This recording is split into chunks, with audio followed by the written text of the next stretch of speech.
ممتاز کشمیری رہنما محمد مقبول بٹ کی 40ویں برسی پر بھارت کے غیر قانونی زیر قبضہ جموں کشمیر میں 11 فروری کو مکمل ہڑتال کی جا رہی ہے۔ ہڑتال کی کال کل جماعتی Hurriyat Conference, Jammu Kashmir Liberation Front اور دیگر آزادی پسند تنظیموں نے دی ہے۔ بھارت نے کشمیریوں کی جاری تحریک آزادی میں اہم کردار ادا کرنے پر محمد مقبول بٹ کو 11 فروری 1984 کو نئی دہلی کی تہاڑ جیل میں پھانسی دے کر ان کی میت جیل کے احاطے میں ہی دفن کر دی تھی۔ کل جماعتی حریت کانفرنس کے رہنماؤں مولوی بشیر عرفانی، خواجہ فردوس، سید بشیر اندرابی اور محمد شفیع لون نے سری نگر میں اپنے بیانات میں محمد مقبول بٹ کو شاندار خراج عقیدت پیش کرتے ہوئے کہا ہے کہ شہداء کی قربانیاں بھارتی غلامی سے آزادی کی جدوجہد کا ایک قیمتی اثاثہ ہیں۔ انہوں نے کہا کہ کشمیری عوام اپنے شہداء کی قربانیوں کو رائیگاں نہیں جانے دیں گے اور ان کے مشن کو ہر قیمت پر مکمل کریں گے۔ انہوں نے کہا کہ بھارت گزشتہ 7 دہائیوں سے بدترین ریاستی دہشت گردی کے باوجود کشمیریوں کو حق خودارادیت کے حصول کے لیے اپنی منصفانہ جدوجہد ترک کرنے پر مجبور کرنے میں کامیاب نہیں ہو سکا۔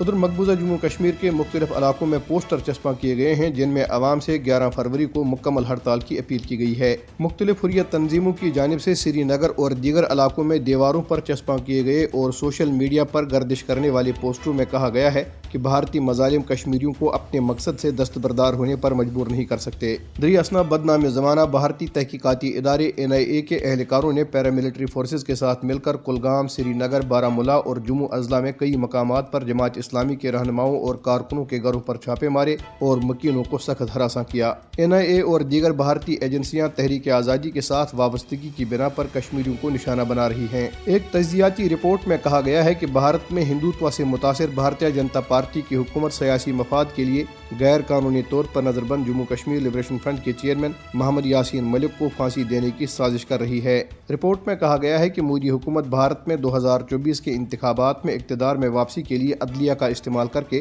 کشمیری رہنما کو قربانی کا بکرا بنانا چاہتی ہے۔ رپورٹ میں نشاندہی کی گئی ہے کہ NIA پہلے ہی دہلی ہائی کورٹ میں ایک درخواست دائر کر چکی ہے جس میں لبریشن فرنٹ کے سربراہ کی عمر قید کو سزائے موت میں تبدیل کرنے کا مطالبہ کیا گیا۔